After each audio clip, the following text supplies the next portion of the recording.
So Biden allowed 5 million barrels from National Reserve to go abroad. This is a Daily Mail story.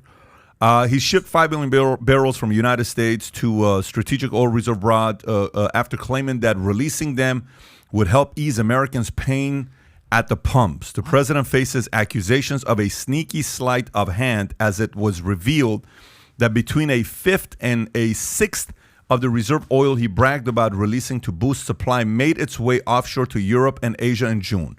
Biden authorized the release of 1 million barrels a day from April onwards, but his action has done little to combat soaring gas prices, with the national average sitting at $4.74 as of Tuesday, still far above the $2.28 a gallon average from just before he took office, from $2.28 to $4.74.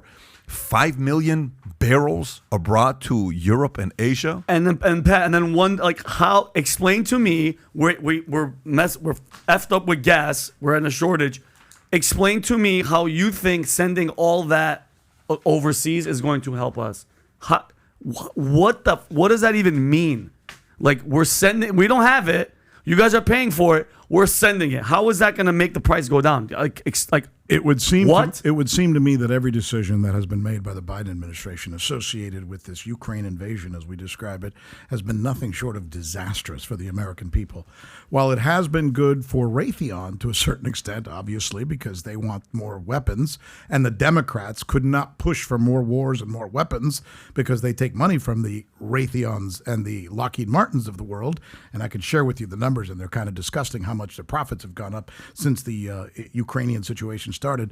But also, from an energy standpoint, the American people are getting hosed because of Biden's policies having to do with Ukraine and everything. And by the way, that's not to say that I'm agreeing with frickin' Putin and what he's done in Ukraine. Obviously but not. the way we've handled it, those who are being hurt by it are the American people, and certainly not some of Biden's donors, for example. So the whole thing just really smells. The whole thing stinks to high heaven. So I don't think we can get away from that. And I think it's going to be something Biden's going to be dealing with for quite some time.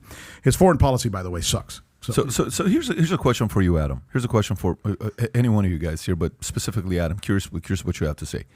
How many of the people that voted for Trump and were true believers of Trump flipped on him? What percentage? Since the January 6th hearings? During his first 3 years, minus COVID. What percentage of the people that voted for Trump flipped on him in the first 3 years, saying this is a terrible vote, I should have never voted for him? Oh, very few. Okay, so how many people who voted for Obama 3 years later said, you know what, a terrible vote, I should never voted for Obama? Very few. I agree. Of course. How many people flipped on Bush 3 years later saying, horrible vote, I should have never voted for Bush? A lot because of the Iraq War. Okay, fair. How many people said that with Clinton 3 years later?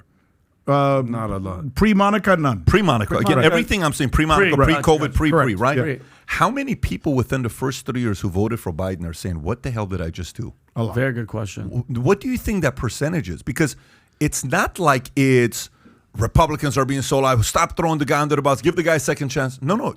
His own people who voted for him are throwing him under the bus at this point. And that percentage is a big percentage of people who voted for this guy. I think they're realizing now it was like when you buy something, you just want to purchase it. It's an impulse buy. It was an impulse vote because COVID and the media and that whirlwind was Trump and Trump. Oh, he said it came from China, racist. All that whirlwind. They were like, all right, listen, anything will do. They could have literally had a weekend at Bernie's, dead body, which Biden kind of is. They would have voted for anybody, and now that they're seeing it, now that their wallets are hurting, they're like, oh shit, kind of got duped into it, but now you're stuck with it. Well, though, Vince, to a certain extent, presidencies are circumstantial. You are a byproduct of the circumstances that you inherit. To be fair with Trump, or to be fair with Obama, or to be fair with anybody, even this disaster, Mr. Sleepy. Yeah.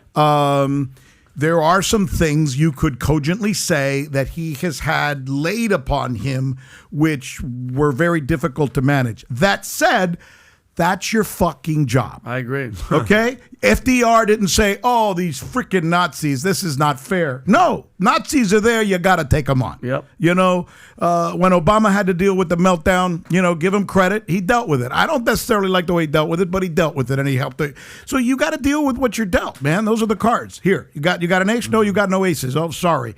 And, people will say that that's a circumstantial situation for Biden. But on top of the fact that he's had tough circumstances, I will give him that. This inflation situation was not made by him. He's not dealing with it properly, nor is he capable of dealing with it properly because he's not a strong leader. That's my point. Great. I think it's going to be very interesting how much worse it can get under him. Like, he's not even wanted to come out. Like, this one lady, Democratic strategist, just said the following. I just want to read this one quote to you, and we'll go to the last story, which is the Highland Park. It's infuriating, said one top Democratic strategist, venting frustrations about Biden and his team.